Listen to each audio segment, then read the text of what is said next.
कभी आपने सोचा है, अगर आपकी आत्मा एक ऐसी दुनिया में फंस जाए जहां लोग ना पूरी तरह जिंदा हों और ना ही पूरी तरह मरे हुए, तो क्या होगा? आज की इस डरावनी और रहस्यमयी कहानी में हम जानेंगे कि आखिर ये सब कैसे शुरू हुआ और कैसे कई लोग एक ऐसी दुनिया में पहुंच गए जहां से लौटना इतना आसान नहीं था। आप देख रहे हैं 2D हॉरर एनिमेशन एक्सप्लेनेशन, कहानी ओ की पोटली में। कहानी की शुरुआत होती है किम नाम के एक आदमी से। रोज रात जब वो बस से उतरता है तो नोटिस करता है कि एक लड़की अपने सामान सूटकेस के साथ बस स्टैंड पर बैठी हुई है। पहले कई दिन तो वो उसे इग्नोर कर देता है, पर एक दिन परेशान होकर उससे पूछ ही लेता है कि यहाँ क्या कर रही हो तुम? लड़की बताती है, बस का इंतजार। किम कहता है, जिस बस से मैं उतरा हूँ वो लास्ट बस थी, अब सुबह ही कोई बस आएगी। तभी वो लड़की, जिसका नाम ली है, किम से एक अजीब सा सवाल करती है, क्या तुम मुझे जानते हो? किम उसे नहीं जानता था। वो ऑकवर्ड होकर ना में सिर हिलाता है और वहां से चला जाता है। लेकिन हैरानी की बात, अगले दिन जब वो आता है तो सब कुछ बिल्कुल वैसा ही होता है। किम बस से उतरता है और वो लड़की फिर बस स्टैंड पर बैठी होती है।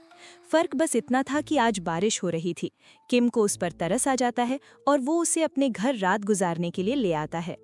सीन कट होकर एक नर्स पर आता है जो रात में आईसीयू में ड्यूटी दे रही थी। तभी एक अजीब सा आदमी आईसीयू में घुसने की कोशिश करता है और कहता है कि उसे मुर्दा घर जाना है, जहां लाशों को फ्रीज किया जाता है। इससे पहले कि नर्स कुछ समझ पाती, एक पेशेंट की तबीयत बिगड़ जाती है और जब वो वापस आती है तो वो आदमी गायब था। इसके बाद हमें एक लाइट शॉप दिखाई जाती है जिसका मालिक है जंग। एक कंफ्यूज सा आदमी जंग से लाइट लेने आता है। जंग उसे बिना बताए उसकी सारी इन्फॉर्मेशन एक रजिस्टर में लिख लेता है। तभी उस शॉप में वही हॉस्पिटल वाला आदमी आ जाता है। जंग उससे पूछता है, मैं आपकी क्या मदद कर सकता हूँ? पर वो आदमी कंफ्यूजन में ही वहां से चला जाता है। सीन कट होकर एक स्कूल में आता है। ग्राउंड में एक लड़की की नज़र क्लास में बैठी हाईजू नाम की लड़की पर पड़ती है। हाईजू ऊपर से ही हाई करती है, लेकिन एक अजीब बात हम नोटिस करते हैं, स्कूल की बाकी लड़कियां हाईजू को इस तरह इग्नोर कर रही थीं जैसे वो उन्हें दिखाई ही नहीं दे रही हों। कोई उसकी बात का जवाब तक नहीं दे रहा था। इतने में ही लाइट शॉप के अंदर एक नई औरत आती है, जीहुआन।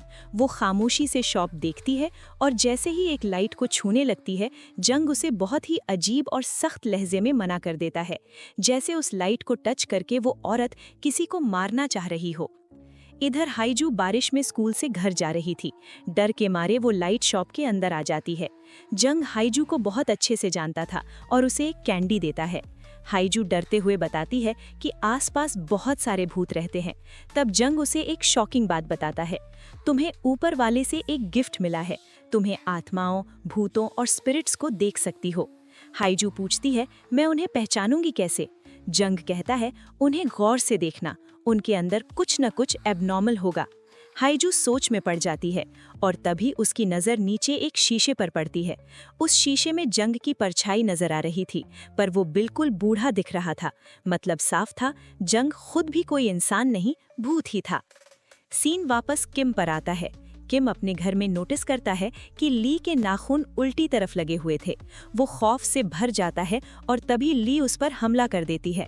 अगले ही सीन में ली अपना सूटकेस लेकर किम के घर से बाहर निकल रही थी और अब उस सूटकेस से खून टपक रहा था। इधर यूजी नाम का एक लड़का रात में डर भगाने के लिए गाना गाते हुए घर लौट रहा था। उसके बेसुरे गाने से घर के अंदर बैठी सेउन नाम की लड़की बहुत तंग हो रही थी। अचानक सेउन के घर की लाइट चली जाती है और उसके पीछे की परछाई में एक खौफनाक साया उभर आता है। जब यूजी बाहर से सेउन की खिड़की की तरफ देखता है तो उसे सेउन के पीछे वो साया साफ खड़ा दिखाई देता है। यूजी की जान निकल जाती है और वो वहां से भाग खड़ा होता है। अस्पताल में नर्स वॉशरूम में थी। तभी वेंटिलेशन से एक भयानक साया लटक कर उसे घूरने लगता है। नर्स डर जाती है पर चीखती नहीं, वो अपनी आंखें और कान बंद करके उसे इग्नोर कर देती है और वो साया गायब हो जाता है। अगली रात बारिश में हाईजू को रास्ते में जीहुआन मिलती है। हाईजू अपना छाता उसके साथ शेयर करती है। अचानक जीहुआन का कद बढ़ने लगता है और वो हद से ज्यादा लंबी हो जाती है। हाईजू डरकर उसे इग्नोर करते हुए सीधे चलने लगती है, पर जब मुड़कर देखती है तो जीहुआन लंगड़ाते हुए उसके पीछे आ रही थी। जंग को ये पता चल जाता है।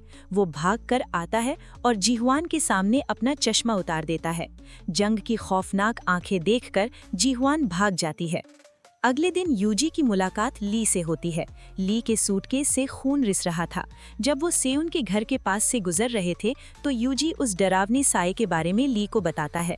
बातें करते करते अचानक यूजी की नज़र ली के हाथों पर पड़ती है। उल्टे जुड़े हुए नाखून। यूजी के पैरों तले जमीन खिसक जाती है।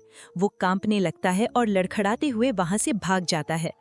अस्पताल में एक डॉक्टर एक डेड बॉडी को तैयार करते हुए उससे कह रही थी, तुम मर चुकी हो। उसी वक्त हमारी नर्स लिफ्ट में जाती है। वहां उसे एक बस ड्राइवर दिखाई देता है।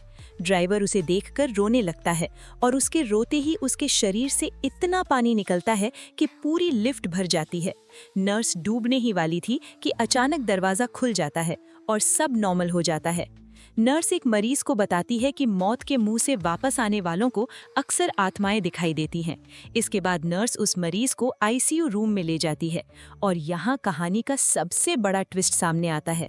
आईसीयू के बेड्स पर जो मरीज कोमा में लेटे थे वो कोई और नहीं बल्कि किम, यूजी, सेउन और वो सभी कैरेक्टर्स थे जिन्हें हम अब तक देख रहे थे।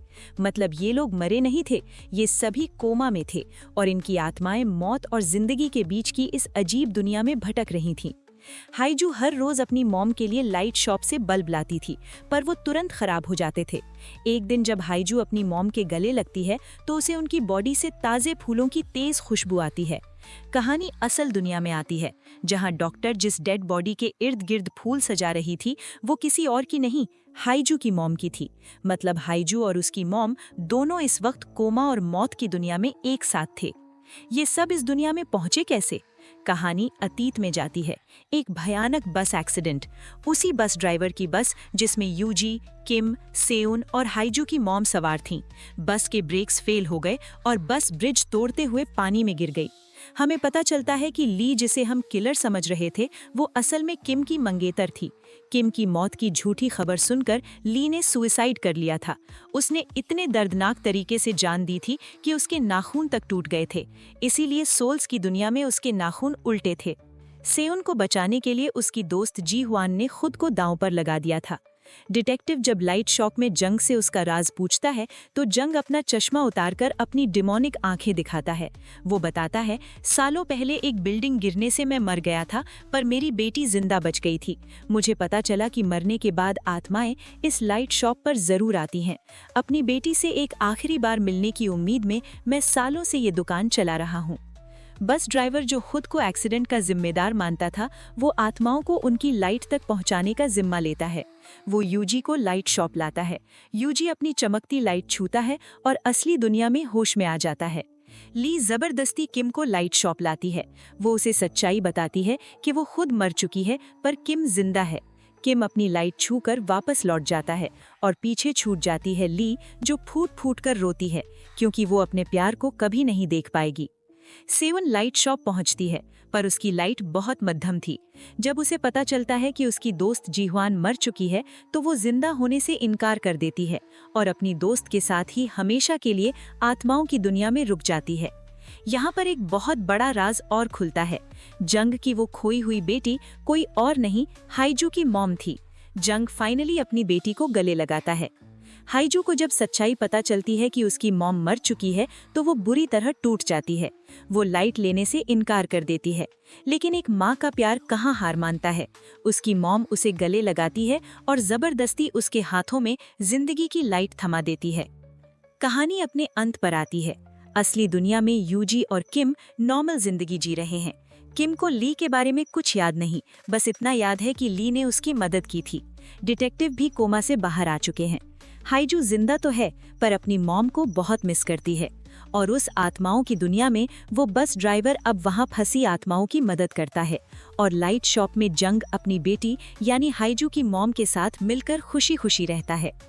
तो दोस्तों, ये थी एक बेहद रहस्यमयी और भावनात्मक कहानी जहां मौत और जिंदगी के बीच की दुनिया दिखाई गई।